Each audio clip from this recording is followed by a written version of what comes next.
তো দুর্ভাগ্য হচ্ছে এই যে বাংলাদেশ যে একটা কৃষকের দেশ, বাংলাদেশ যে ভূমিহীনদের দেশ, বাংলাদেশের সরকার পরিচালনার জন্য, রাষ্ট্র পরিচালনার জন্য এইখানকার কৃষক, শ্রমিক, এইখানকার মেহনতি মানুষ তারা যে টাকা দেয়, তাদের টাকায় যে এই সরকার চলে, তাদের টাকায় যে তারা বড় বড় বাড়িতে থাকে, তাদের টাকায় যে তারা হেলিকপ্টারে চড়ে, তাদের টাকায় যে তারা টেলিভিশন চালায়, এই কথাগুলো তারা বাংলাদেশের মানুষের সামনে স্বীকার করে নেয়। এবং বাংলাদেশের কৃষকদের কি হবে, বাংলাদেশের ভূমিহীনদের কি হবে, বাংলাদেশের ফসলের ন্যায্য মূল্য কোন পদে নির্ধারিত হবে, এইগুলি নিয়ে বাংলাদেশে আজকের রাষ্ট্রে অভ্যুত্থানের পরেও কোন আলাপ উঠতে দেওয়া হয় না।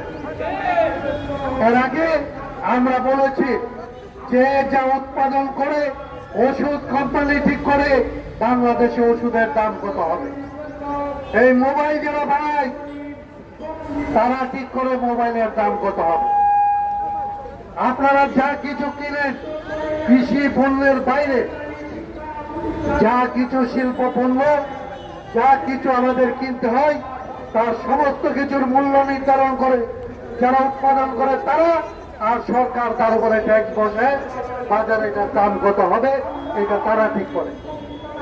কিন্তু বাংলাদেশের ভূমিহীন, বাংলাদেশের কৃষক, বাংলাদেশের শ্রমিক তার যে উৎপাদন, সে যা বিক্রি করে বাঁচে, সেই ফসলের দাম, সেই শ্রমের দাম কোনোটাই তারা ঠিক করতে পারে না। আমরা পরিষ্কার আশা করেছিলাম এই সরকার অন্তত বলবে বাংলাদেশের ফসলের দাম কিভাবে নির্ধারিত হবে। আজকে তারা বাস্তবায়ন করুক বা না করুক সেইটা নিয়ে তারা আওয়াজ পর্যন্ত করে নাই।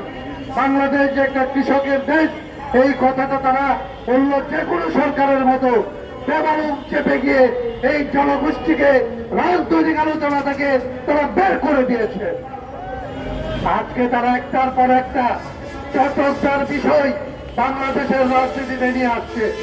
তারা বন্দরের কি হবে, তারা এই করিডোরের কি হবে, রোহিঙ্গাদের কি হবে, এইগুলি নিয়ে আলাপ করে বাংলাদেশে যারা রোহিঙ্গাদের চাইতে খারাপ জীবন যাপন করে, সেই পুরীন, সেই বস্তিবাসী, সেই প্রান্তিক জনগোষ্ঠী যারা এই দেশের 64% মানুষ, তাদের জীবন কিভাবে চলবে এইটা নিয়ে তারা আলাপ করতে চায় না।